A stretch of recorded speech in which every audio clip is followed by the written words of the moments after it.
What's up, Sooner Nation? Welcome back to the Sooner Surge. If you have not subscribed to the channel, make sure you do that first. Turn on your notifications, like, and comment, because we are covering Sooner sports all the way around. You name the sport, we'll cover it. And big game for the Oklahoma men's basketball team. They moved up to number 11 in the polls, have a really good opportunity to get in the top 10 with 2 home games this week against 2 Texas opponents, the Longhorns and the Red Raiders. Again, 6 o'clock tip Tuesday night, OU versus Texas. And guys, I think this is a game that OU is coming off a very good win against Cincinnati. Almost like they got the monkey off their back with that road dub. And here's the deal. This is the Big 12. There are no nights off. You can't come out lackadaisical. You can't come out slow and flat, because this is a game that you could lose at home. So Texas also coming up of a big victory against the Baylor Bears. Definitely have a shooter with Max Abmas, and they got some bigs too. So it'll be a tough test for the Sooners. It will be. Anytime you play Texas, I don't care what the sport is. It doesn't matter the records. It's going to be a tough test. It's a home game. And I think I saw a stat today where 8 of the top 10 student section crowds have been under Porter Moser. And they need a big-time student section tomorrow night with horns down the whole game. They need it. They need the atmosphere there. I know it's a 6 o'clock tip. Got to get there a little earlier. And got to be loud at the beginning of the game, fans. OU needs back-to-back wins at home this week. You cannot take a steal like they did in Cincinnati and have a great effort and then come back and slip up at home. And like you said, Jeremy, if you don't play well, you will lose. I don't care who you're playing in the Big 12, outside of maybe Stillwater, okay? Any other team, they can beat you if you don't play well. And so OU has to play well. OU has to continue to minimize turnovers. That's the biggest thing. When they don't turn the ball over, this team usually plays really well and wins. Because one thing that they play almost every night is good defense. So I think you're going to get that. If you can shoot the ball well, obviously that helps. But I loved, if you look at the last 2 games last week, they went 2-0. The bench dominated, okay, in those 2 games. Points, they had a lot of points off the bench in those 2 games. They need that continue this week. And this is a Longhorn team that has debatably the best backcourt in the conference offensively, right? With Tyrese Hunter and Max Abmas. They're good. They both can create their own shot. Both can score anytime during the game. And if they get hot, I mean, you saw what happened Saturday at home. Max Abmas and Tyrese Hunter were both cooking in the first half. And they scored, I don't know how many points combined, but probably for sure over 25, maybe 30 plus combined in just the first half. I mean, so obviously Oklahoma, you're going to have to contain their guards. That's going to be the first thing. And the second thing is, Sam Godwin's got to get back to playing like Sam Godwin. Versus Cincinnati, he had an awful game. And Lawrence, he did not play well either. He's just really, I think, it's kind of starting to show, because he's maybe not the most athletic big, especially compared to Hughley, because Hughley, right, he can shoot. Hughley, he can beat you off the dribbles somewhat. And Hughley, right, he's a lot more physical than Sam Godwin is. So, and Texas, they have a really good big, and Dylan, I don't know how to say his last name. Is it Dylan Dessou? Yeah. So, right, when you're Oklahoma, Sam Godwin's going to have to be able to contain him, because he's really long and athletic. And Oklahoma, they're going to have to be on their A game, especially on the defensive side of the ball, because this is a Texas team, as I've said, that can light you up for 80-plus points in any single night. And if you allow Abmas or Hunter to get hot, it's going to be a long night for you defensively. Yeah, Jaxon mentioned the backcourt for Texas. Tyrese Hunter and Max Abmas, they combined for 36 Saturday against Baylor. Tyrese Hunter had this terrific game winner for them. Really could possibly change the trajectory of their season, because they were just on a massive losing skid in the Big 12. And Jay mentioned the crowd. I think the crowd is going to be the story of the game. It's a rivalry game.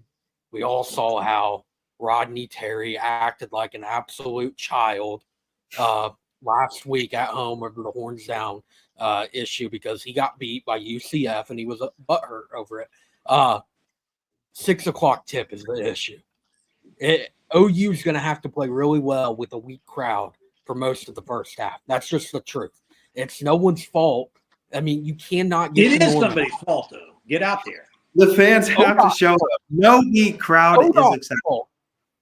I'm sorry, but live in the 405 and then tell me. You cannot get to Norman by 6 o'clock after work on campus, man. I'm sorry. Okay, students, yes, will be there. But the entirety of the crowd, it wasn't just students last Wednesday night that made a really good crowd against West Virginia. It was the students played a large part in it. Very good showing from the students. The students will be there, yes. But at the same time, there's still that issue of 6 o'clock tip. If it was 7 o'clock tip, I would not be talking about this at all. True. It's hard to get to Norman by 6 o'clock if you work your normal 9 to 5 job where you're not getting off till 5. I-35 is a nightmare. ODOT's got to fix it. It just probably will never happen. But the backcourt, I think, is the story of the game. I mean, you look at these two teams, they're going to go back and forth.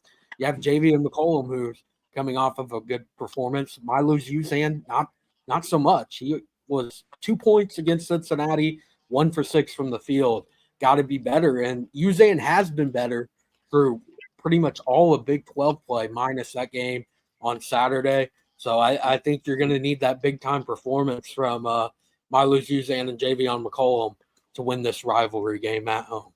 Yeah, and I think, look, make plans. It's make a little bit of plans and get to the game. I mean, the crowd's been better all year, actually, even those that aren't students. It's been better. It was better at the game I was there against Iowa State.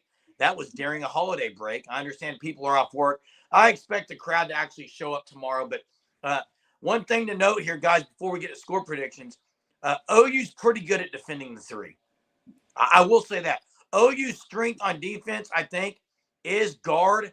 OU's guards are pretty good defensively. Owe can come out and guard, perimeter guys. Suarez is athletic enough to get out of there. Darthur defends well off the bench.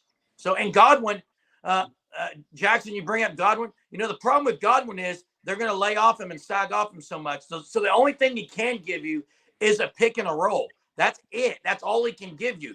I actually think Northweather might get some minutes because he does give you a pick and pop option. Maybe he plays a little more. But, guys, who do you got in this game?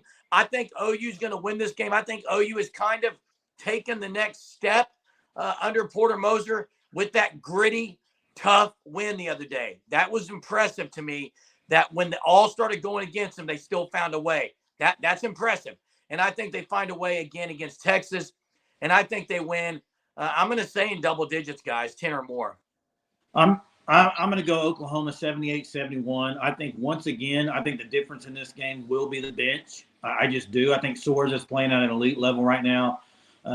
Darthur's hit or miss, and hopefully he's hitting on this game. And then you got Hughley, who gives him a lot. Yes, Godwin, pick and roll. But Hughley gives you back somebody down, post moves. He gives you off the dribble. He can shoot the three. So many more options with Hughley, I think, on that.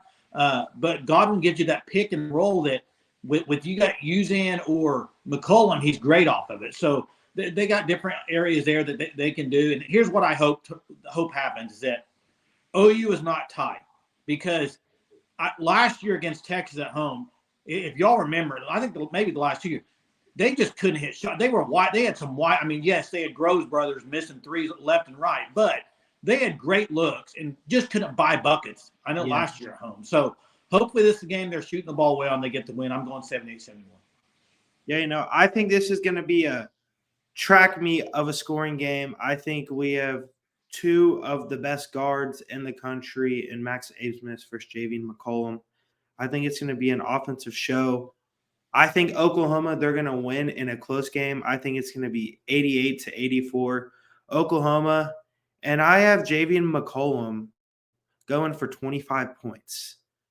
I think he's going to show why he's maybe the best player in the Big 12 Conference. I think there's an argument for that. Whenever he's on, the dude's unguardable. And I think Javion McCollum's going to have his best performance of the season, and Oklahoma's going to come out on top. Yeah, I agree with Jaxon that this is going to be your classic Big 12 game. I'm going to go with the similar score prediction as Jay. OU by 8. Jay said by 7. I'm going to go by 8. I think it's going to be close all the way down to the final 2 minutes. And then just the crowd gets rocking. The LNC roof about to blow off the building. Maybe a few dunks from Otega Owe or Jalen Moore. Give me the Sooners by 8. Put down the rival Texas Longhorns. Well, and hey, guys, one thing that maybe went unnoticed against Cincinnati was the ability for Oklahoma to knock down free throws. They shot really well from the line. And you know that has to happen in the Big 12, and that can be key against Texas. But thanks for watching our videos, everyone. Make sure you're subscribed if you haven't. And we'll make sure we have a video after the game for an instant reaction. And let's hope it's going good. Till next time, Boomer.